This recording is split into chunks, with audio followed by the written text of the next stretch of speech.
Fálase, do que se fala en praza.gal.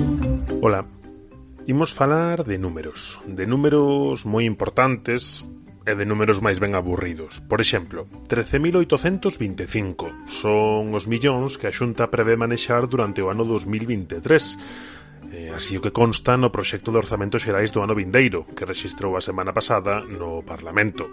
É, sen dúbida ningunha, a lei máis importante de cada ano. Tamén é un documento inmenso, cheo de cifras, de lectura complexa e que te abafa se non sabes por onde meterlle o dente. E aínda así, ás veces, tamén te abafa igual. Pero é moi importante, porque eses 13.000 millóns son cartos públicos e influen nas nosas vidas, moito. Moito máis que moitas outras cuestións ás que dedicamos horas de debates ou centos de páxinas de información. Eu son David Lombao. En este episodio do Fálase, o podcast informativo de praza.gal, imos tentar explicar algo do fundamental deses números, poñendo, como sempre, pausa e contexto. Nos próximos minutos imos che contar algo do que lemos nos orzamentos xerais da Xunta para 2023, o que sobe, o que baixa, o que se mantén e o que influe nas nosas vidas, que é case todo. Do que se fala en praza.gal.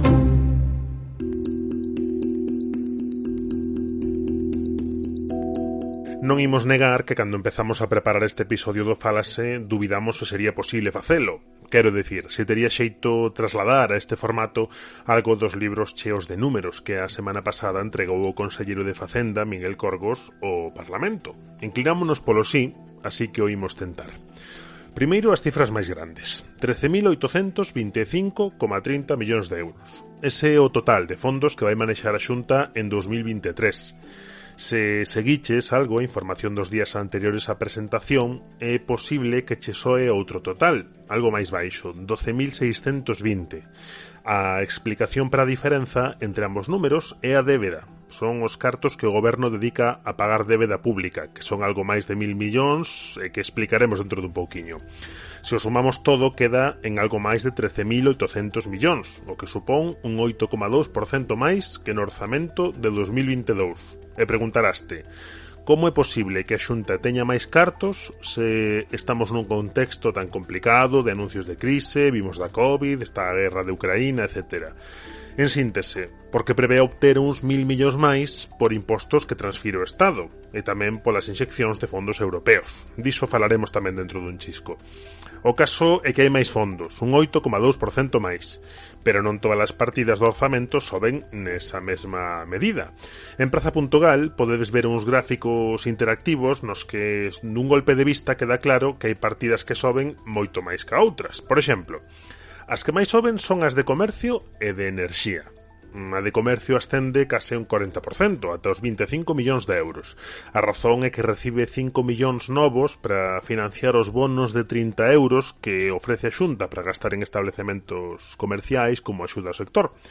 A de enerxía, a partida que oficialmente de Industria, Enerxía e Minas, comezará a 2023 con algo máis de 120 millóns de euros. Isto é un 37% máis. Neste caso, a orixe das uvas hai que buscala sobre todo no programa de eficiencia enerxética e enerxías renovables, que se dispara, chega aos 89 millóns, e isto é un 53% máis. Que hai nesa partida? Pois sobre todo están as transferencias ao Instituto Enerxético de Galicia, o INEGA, que pasan de 50 a 75 millóns de euros. Xa vedes que estes números a veces fan derrapar, de 50 a 75. A chega de fondos propios da Xunta ao INEGA apenas sobe, pasa de 11 a 12 millóns, pero o que si se incrementa moito son os fondos europeos, de 24 a 29 millóns. E ademais chegan 10 millóns dos chamados fondos de transición xustas, o Aranche, son esas axudas e esas inxeccións para as comarcas das Pontes e Cerceda para tentar compensar o peche das centrais térmicas. A través do INEGA financianse sobre todo axudas a diferentes sectores, como, por exemplo, as achegas a empresas para a eficiencia enerxética. Esta partida desas achegas pasa de 24 a 40 millóns de euros. Do que se fala en praza.gal. Facemos unha pausa para coller aire no medio de tanto número e seguimos. Xa sabemos cales son as partidas que máis soben, comercio e enerxía. Esas son as que máis soben porcentualmente nos orzamentos da Xunta para 2023, pero ningunha delas, nin comercio nin enerxía, son as principais partidas desas contas. Entre as dúas suman menos de 150 millóns, e as dúas con máis fondos son, como sempre, goberne quen goberne, sanidade e educación, que son tamén as principais competencias do goberno galego. Sanidade terá de inicio 4.742 millóns, que é un 8,28% máis, é dicir, Sanidade sobe prácticamente o mesmo que a media de orzamento. A parte máis relevante dese total, de máis de 4.000 millóns de euros, é a que financia a partida da atención hospitalaria. Son 3.200 millóns, un 7,78% máis. De aí sae tanto o pago do persoal como a asistencia mesma nos hospitais, tamén as obras, os equipamentos, todo o que ten que ver cos hospitais. A atención primaria, que como sabes é un dos puntos máis sensibles, tamén máis controvertidos, unha das áreas que está a xerar máis protestas nos últimos anos, terá 1.526 millóns, isto é casi un 10% máis.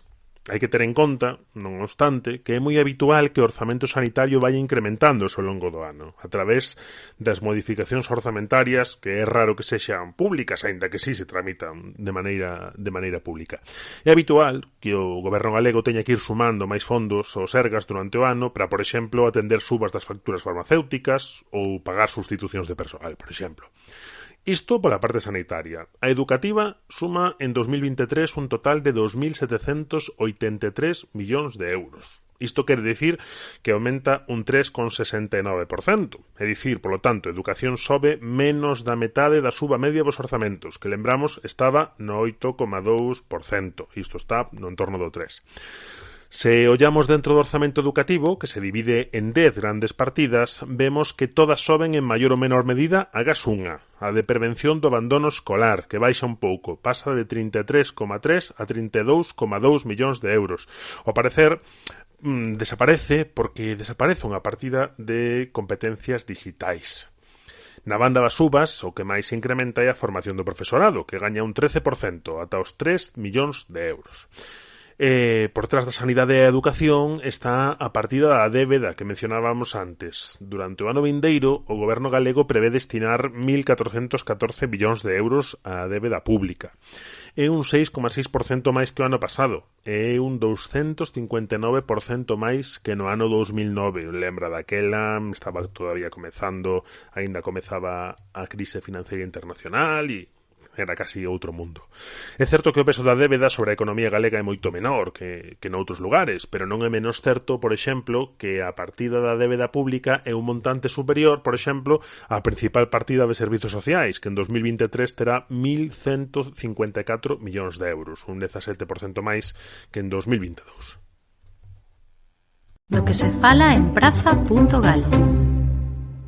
Moito número, pero na lei de orzamentos tamén hai letra. Sobre todo nun libro que non se corresponde exactamente cos orzamentos, pero que o goberno galego do PP tramita sempre con el. É a chamada lei de acompañamento, coa que os gobernos de Fraga e de Feijóo, agora de Rueda tamén, modifican moitas leis e decretos dun só golpe, ao mesmo tempo que os orzamentos tramítase a vez, e este ano é especialmente ampla. Estivo alendo o noso compañeiro David Reinero. Moi boas. Moi boas, David Lomao. Igual que fixemos cos números, imos tentar ir paso a paso coas letras. Primeiro, que é iso da lei de acompañamento? As leis de acompañamento naceron co obxectivo de mudar outras leis que, polo seu contido, teñan relación directa cos orzamentos que se aproban en cada momento. Denomínanse leis de medidas fiscais e administrativas. E con elas adoitanse adaptar ao previsto nos orzamentos de cada ano, pois a lei de impostos ou a lei de taxas e prezos públicos. Esas serían as medidas fiscais. O problema é que baixo a denominación de medidas administrativas cabe prácticamente calquera cousa.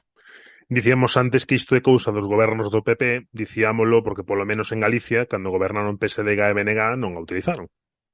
Non, os 4 orzamentos que aprobou o goberno de coalición entre 2005 e 2009 careceron de lei de acompañamento.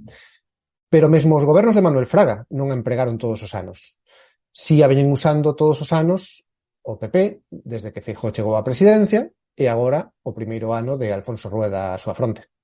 Daquela é un mecanismo controvertido, pero tamén é moi habitual. O que xa non é tan habitual é que modifique máis de 30 leis dun golpe, que é o que pasa desta volta, de cara a 2023. Para resumilo, escribiches unha información en Praza.gal con este titular: das avaliacións ambientais máis simples ás expropiacións por non limpar leiras. Son dúas cousas que a priori pois non teñen, como dicías, moito que ver cos orzamentos. A ver, por unha banda, por unha simple cuestión probabilística. Cantas máis leis se muden, máis posibilidades hai de que esas normas non estean tan directamente ligadas aos orzamentos de cada ano. Por exemplo, cos orzamentos de 2020 mudáronse 30 leis. Cos de 2021 foron 26 leis. Cos de 2022, 27 leis. E agora, 34 leis. Sen ter en conta as que mencionaba antes, de impostos e taxas, que serían 36 leis. E entre os cambios hai de todo. Falabas do titular da peza que demos en praza. Efectivamente, refórmase, para simplificala, a avaliación ambiental de determinados proxectos. Eu supoño que o argumento da Xunta para facelo será que iso axuda á economía e por iso ten relación cos orzamentos. Pero en tal caso, a Xunta tería que explicitalo e non o fai. Ese é un dos argumentos precisamente polos que se critican este tipo de leis, non hai explicación, o trámite moito máis rápido, todo moito máis lixeiro para o goberno, pero moito máis complexo para todos os demais. Pero hai máis.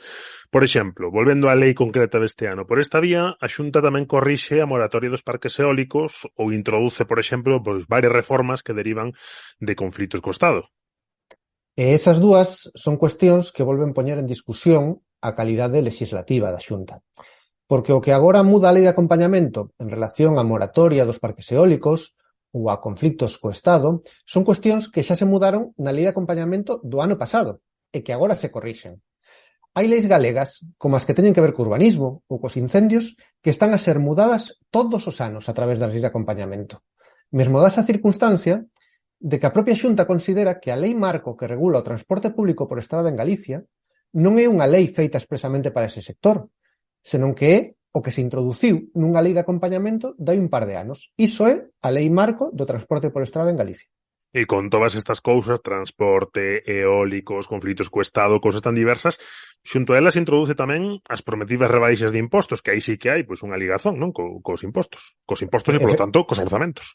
Efectivamente, porque o que sí muda a lei de acompañamento que ten relación directa coas contas públicas son as leis de impostos e taxas da Xunta.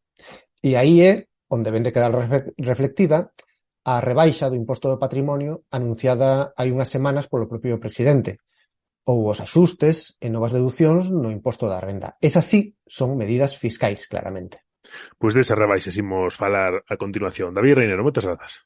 Grazas, David Lombao. Preocupa sin ninguna duda a los transportistas, que le están pidiendo al gobierno que bajen los impuestos y que el gobierno se está forrando con el incremento de la luz y con el incremento de la gasolina. ¿Por qué? Porque el 50% del precio de la luz y el 50% del precio de los carburantes son impuestos. Este que fala é Alberto Núñez Feijóo en marzo deste ano 2022, cando aínda era presidente da Xunta, pero xa era tamén candidato único a sustituir a Pablo Casado como líder do PP estatal. Nun daqueles mítins da campaña interna sen rivais, Feijóo asegurou que o goberno do PSOE e de Unidas Podemos se forraba coa recadación de algúns impostos que gravan o consumo, como o IBE, o imposto de valor engadido, ou o imposto de hidrocarburos, que grava a gasolina e o gasóleo, porque os prezos estaban a subir. Mais alá da obviedade de que os impostos van ás arcas públicas e financian competencias dos gobernos, non aos presidentes ou aos vicepresidentes, o certo é que boa parte deses impostos non quedan nos orzamentos do Estado, senón que chegan aos orzamentos das comunidades autónomas, no noso caso, polo tanto, pois aos orzamentos da Xunta que estamos comentando neste episodio do Fálase. E seguimos o proxecto de orzamentos de 2023, atopamos que a Xunta conta con ingresar 650 millóns de euros máis que en 2022 por eses impostos sobre o consumo co que os populares acusan a Pedro Sánchez de forrarse. En Praza.gal podedes ver con detalle as cifras e varios gráficos interactivos, pero imos resumir o fundamental. por IBE, a Xunta prevé ingresar 635 millóns máis que este ano e chegar aos 2.433, isto é, un 35% máis. Polo imposto de hidrocarburos conta que cheguen 25 millóns máis, ata un total de 580. Isto compensa con moito a diminución de ingresos do imposto da electricidade, que caerá en 6 millóns ata os 101, porque é un tributo que o Estado decidiu rebaixar para compensar de alguna maneira a inflación. Mais alá destes impostos, a gran partida de ingresos tributarios é o IRPF, o Imposto sobre a Renda. A Xunta prevé que o tramo do IRPF que lle corresponde, que é a metade do total recadado, ascenda ata os 3.118 millóns, que son 522 máis que o ano pasado, aínda que a propia Xunta introduce algunhas rebaixas no imposto para o ano que ven. Todo isto dá lugar a que o goberno galego calcule que vai ingresar durante 2023 un total de 7.066 millóns pola vía dos impostos. Isto é case un 20% máis. E sucede, aínda que a decisión de duplicar a rebaixa do imposto de patrimonio teña efectos. Ese é o tributo que só pagan as algo máis de 7.000 persoas que teñen as rendas máis altas. Os orzamentos confirman o que xa anunciara o presidente Rueda. O imposto de patrimonio pasará a ter un desconto do 50% en Galicia. Isto é o dobre do aprobado por Feijóo para 2022, que era do 25%. Suporá que se perden de ingresar case 16 millóns e o total quede nuns 54. Ata agora estaba na contorna dos 70. En Praza.gal puidestes ler hai pouco tempo que esta poboación máis rica, que é a que ten que pagar o imposto de patrimonio, son algo menos de 8.000 persoas, disparou un 55% o investimento en coches, en barcos, en xoias ou en peles durante o primeiro ano da pandemia. Do que se fala en Praza.gal. Todas estas cifras, todos estes artigos reformados son a aposta política e económica da Xunta do PP pro ano 2023, pero aínda que ás veces apenas haxa ocos para escoitala, tamén hai unha posición ao respecto por parte dos grupos da oposición parlamentaria, que actualmente está formada polo BNG e polo PSDG. Os dous grupos van presentar emendas de devolución das contas. Son as emendas que van ser rexeitadas pola maioría absoluta do PP, pero a marxe desas emendas xa avanzaron tamén algunhas das súas lecturas críticas dos orzamentos. Para a portavoz nacional do BNG, que tamén é a voceira do principal grupo da oposición no Parlamento, as grandes cifras dos orzamentos de 2023 amosan que son propagandísticos e tamén insolidarios, polo que considera un pelotazo fiscal, denomina así, para referirse a esa rebaixa dobre do imposto de patrimonio para rendas máis altas, que lembramos pasa do 25 ao 50%. Mentres lamenta que cos efectos da inflación apenas exista un incremento real en áreas sensibles como educación ou sanidade. Ana Pontón. Os orzamentos do PP non fortalecen Galiza, o que fan é debilitar Galiza nun momento de crise con uns orzamentos que son insolventes, insolidarios e que conteñen moitísima propaganda, pero cero solucións aos problemas que hoxe teñen os galegos e as galegas, non?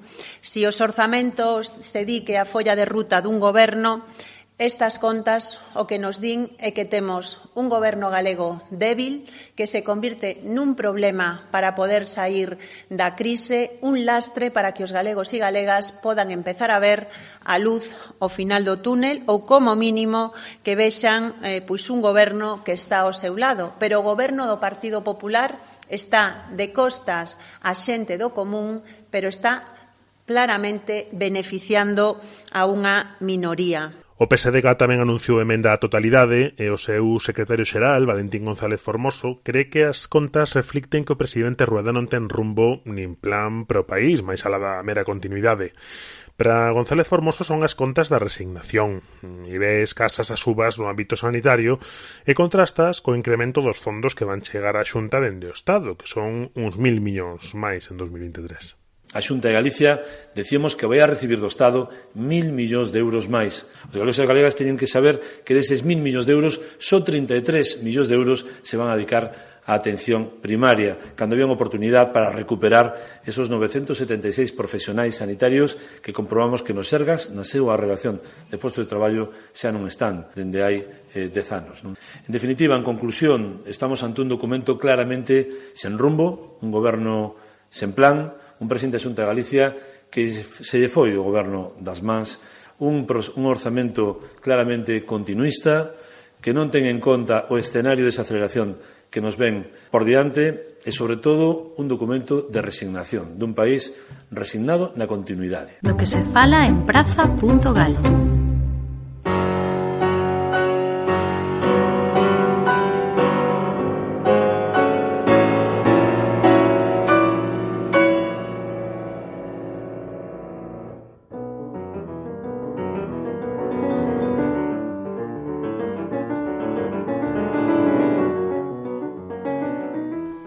Despois duns minutos de información tan densa, tan dura, queremos ir indo cara ao final deste episodio do Falas en un ton distinto, máis acougado, tamén máis estimulante, posiblemente.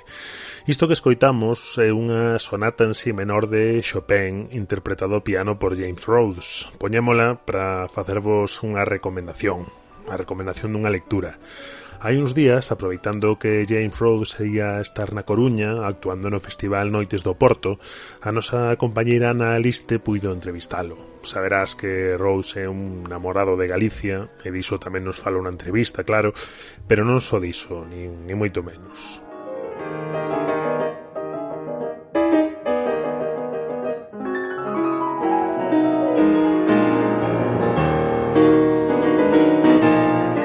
Peirao de batería do Porto da Coruña tocou por primeira vez un repertorio íntegro de Chopin, un compositor que para James Rhodes é un refuxio. Contanos que así o foi nos momentos máis difíciles da súa vida, cando era pequeno, e que agora tamén lle serve como banda sonora para fuxir dun mundo acelerado de polémicas, de economía, de crises, de redes sociais. Di que concertos como este, como o que deu na Coruña, para el son unha hora de escapar, gozar, pechar os ollos. Así todo iso todo xunto.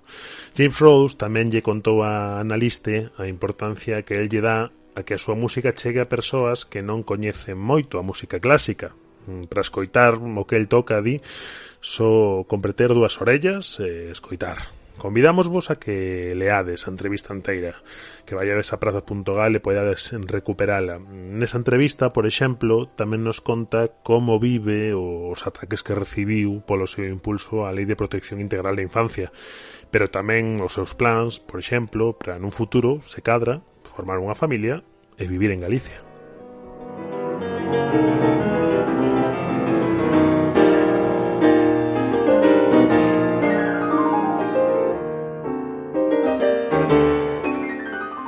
Pois así, con esta sonata en si menor de Chopin a cargo de James Rhodes e con ese convite a ler desa entrevista inteira, despedimos este episodio do Fálase, que xa é o 26º. Como sempre, gustanos lembrar que todo o que facémolo grazas a socios e socios de praza.gal. Por iso, se aínda non és de Praza, gustaríanos moito que pases por praza.gal/faite-de-praza, praza.gal/faite-de-praza. Lembra, ademais, que ata o 80% da túa chega por seres de Praza venche de volta na declaración da renda do ano vindeiro. Por exemplo, unha cota de 10 euros ao mes queda nun gasto real de 2 euros ao mes. Este e todos os episodios do Fálase están en praza.gal e tamén en iVoox, Spotify, Google Podcast, Apple Podcast e Podgalego. Ata o vindeiro.